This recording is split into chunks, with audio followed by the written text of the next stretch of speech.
My name is Montague William III, and what I will tell you may well sound absurd, but the less who believe it, the better for me. For you see, I'm in banking and big industry. For many a year we have controlled your lives, while you all just struggle and suffer in strife. We created the things that you don't really need, your sports cars and fashions and plasma TVs. I remember it clearly how all this begun. Family secrets from father to son, inherited knowledge that gives me the edge, while you people lie sleeping at night in your beds. We control the money that controls your lives, whilst you worship false idols and wouldn't think twice about selling your souls for a place in the sun. These things that won't matter when your time is done. But as long as they're there to control the masses, I just sit back and consider my assets, safe in the knowledge that I have it all, while you common people are losing your jobs. You see, I just hold you in utter contempt. But the smile on my face, well, it makes me exempt. For I have the weapon of global TV, which gives us connection and invites empathy. You would really believe that we look out for you, while we bankers and brokers are only a few. But if you saw that, you'd take back the power. Hence, daily terrors to make you all cower. The panics, the crashes, the wars, and the illness that keep you from finding your spiritual wholeness. We rig the game, and we buy out both sides to keep you enslaved in your pitiful lives. So, go out and work as your body clock fades. And when it's all over, a few years from the grave, you'll look back on all this, and just then you'll see that your life was nothing, a mere fantasy. There are very few things that we don't now control. To have lawyers and police force was always a goal, doing our bidding while you march on the street. But they never realize that they're only just sheep. For real power resides in the hands of a few. You voted for parties. What more could you do? But what you don't know is they're one and the same. Old Gordon has passed good old David the reins, and you'll follow the leader who was put there by you. But your blood, it runs red, while our blood runs blue. But you simply don't see it's all part of the game. Another distraction, like money and fame. Get ready for wars in the name of the free, vaccinations for illness that will never be, the assault on your children's impressionable minds, and a microchipped world. You'll put up no fight. Information suppression will keep you in tone. Depopulation of peasants was always our goal. But eugenics was not what we hoped it would be. Oh yeah, it was us that funded Nazis. But as long as we own all the media too, what's really happening does not concern you. So just go on watching your plasma TV, and the world will be run by the ones you can't see.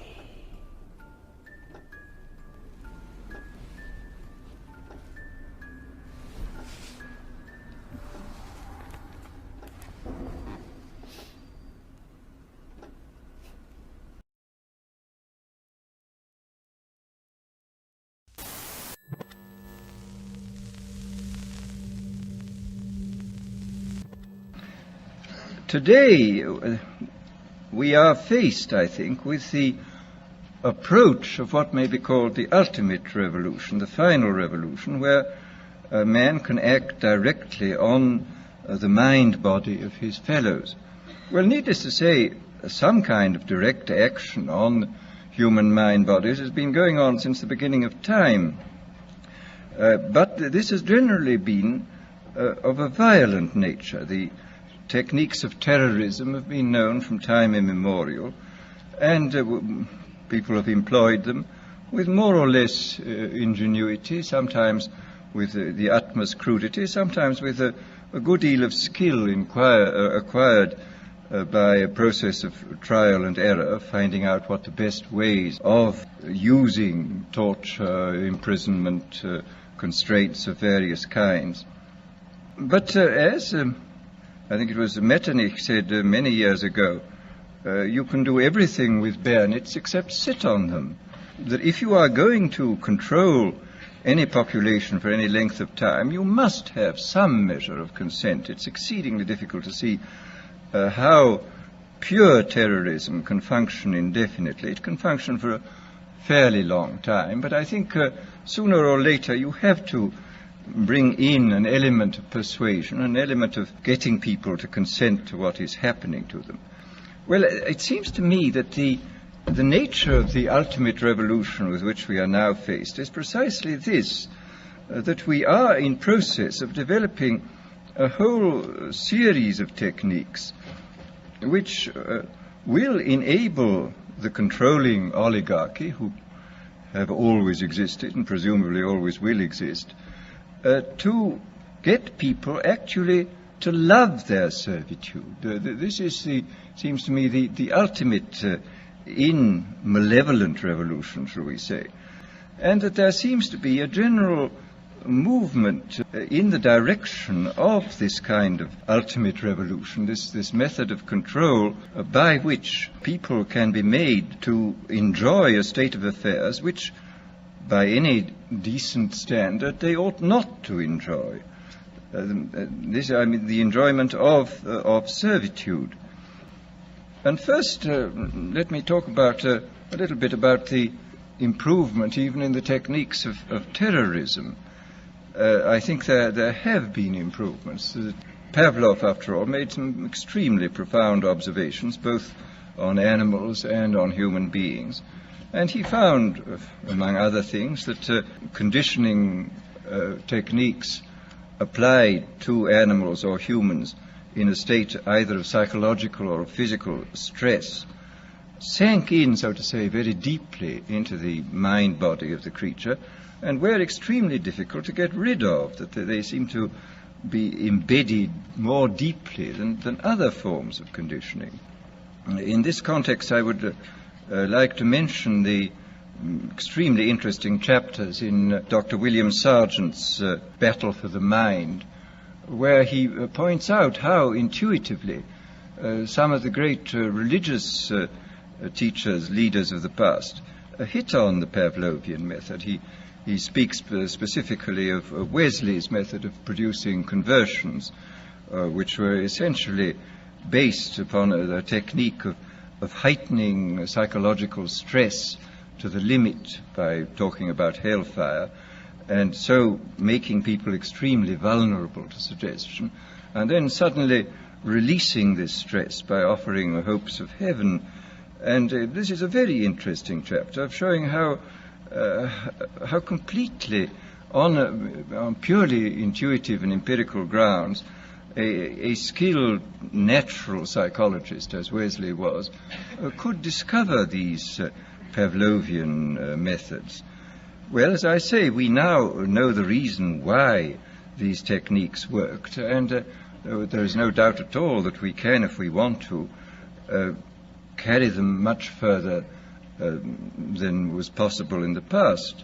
And of course, in the recent history of brainwashing, both as applied to prisoners of war and to the lower personnel within the Communist Party in China, we see that the Pavlovian methods have been applied systematically and evidently with extraordinary efficacy. I mean, I think there can be no doubt that by the application of these methods, a very large army of totally devoted people has been created. The conditioning has been driven in, so to say, by a kind of psychological iontophoresis into the very depth of the people's being, and has got so deep that it's very difficult for it ever to be rooted out.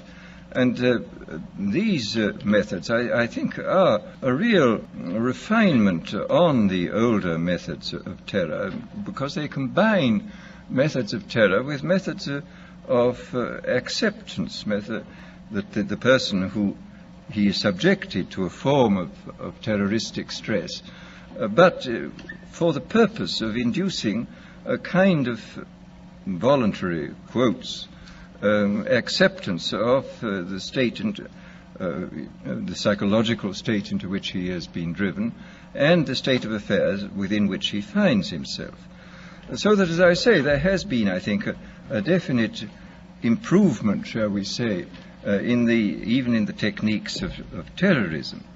Well, then we come to the consideration of other techniques, of non-terroristic techniques for inducing consent and for inducing people to love their servitude.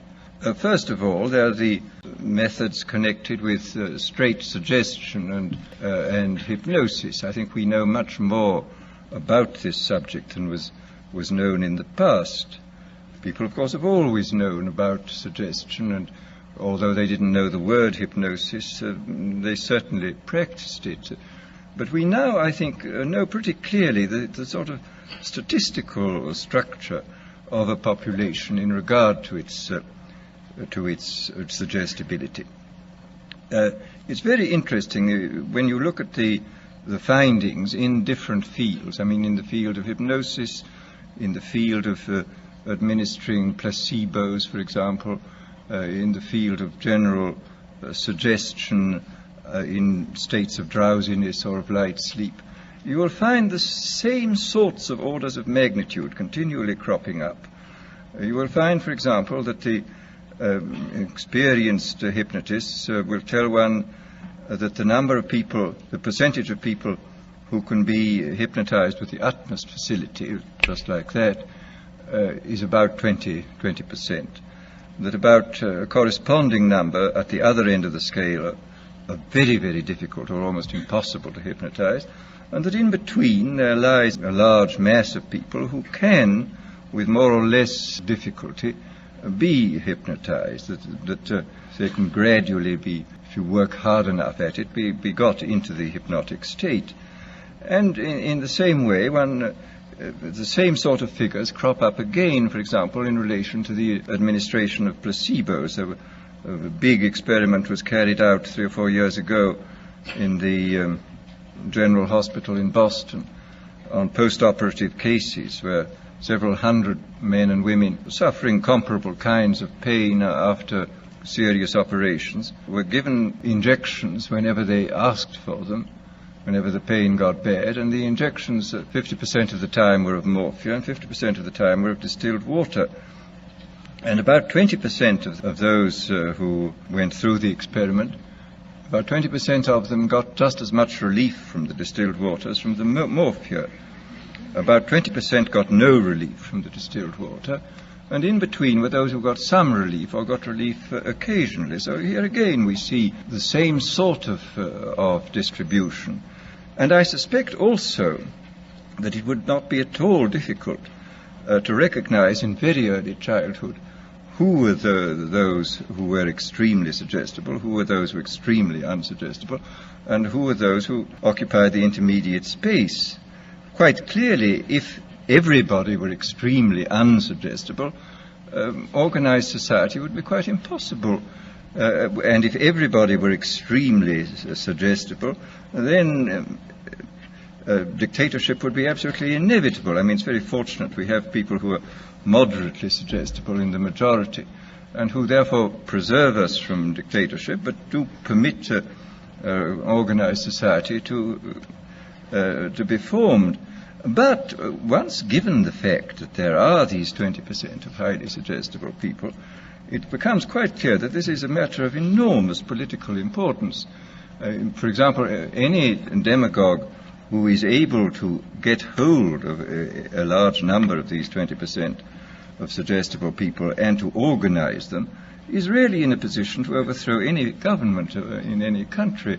And I mean, I think this, after all, we've had the most incredible example in recent years of what can be done by efficient methods of suggestion and persuasion in the form of Hitler. Anybody who's read, for example, Bullock's Life of Hitler comes forth from this with a sort of horrified admiration for this infernal genius who really understood human weaknesses, I think, almost better than anybody, and who exploited them with all the resources then available. I mean, he knew everything. I mean, for example, he knew intuitively this Pavlovian truth that conditioning installed in a state of stress or fatigue it goes much deeper than conditioning installed at other times. This was why all his big speeches were organized at night. He speaks of this quite frankly, of course, in Mein Kampf. He says this was done solely because people are tired at night and therefore are much less capable of resisting persuasion than they would be during the day.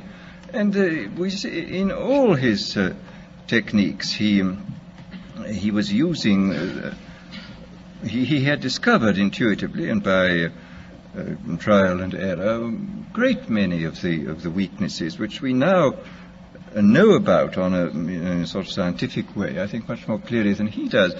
But the fact remains that this differential suggestibility, this susceptibility to hypnosis, I do think is something which has to be considered very carefully in relation to any kind of thought about democratic government. I mean, if there are 20% of the people who can really be suggested into believing almost anything, as evidently they can be, then we have to take extremely careful steps to prevent the rise of demagogues who will drive them on into extreme positions and then organize them into very, very dangerous armies, private armies, which may overthrow the government.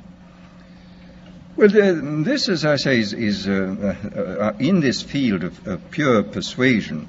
I think we do know much more than we did in the past, and obviously we now have mechanisms for multiplying the demagogue's voice and image in a quite hallucinatory way. I mean, the television and the radio, Hitler was making enormous use of the radio. He could speak to millions of people simultaneously.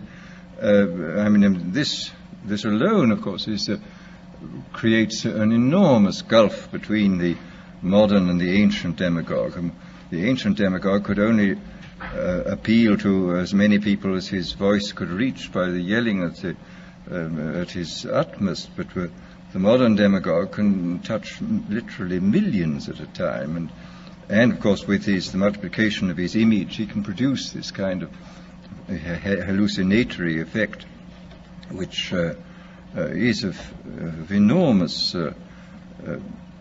hypnotic and suggestive importance. In these techniques, where the object of application is the human being, you're obviously up against the most dangerous situation. And what will be the temptation for those in power? I mean, after all, we pray regularly not to be led into temptation, and this is a very profound and important prayer. I mean, experience sadly shows that if we are tempted long enough and strongly enough, we almost invariably succumb, and that the whole process of setting up a decent society is essentially setting up a society in which temptations to abuse power and shall be reduced to a minimum. But these new techniques, I think, do constitute a series of very powerful temptations, which to those in authority may finally turn out to be irresistible. I hope not, but I think what you say is something which we have to think about. I mean, that this might be applied with justification, as you say, in the highest patriotic and moral terms, even in democratic societies. I trust not, but one never knows. In our world, there will be no emotions except fear, rage, triumph, and self-abasement.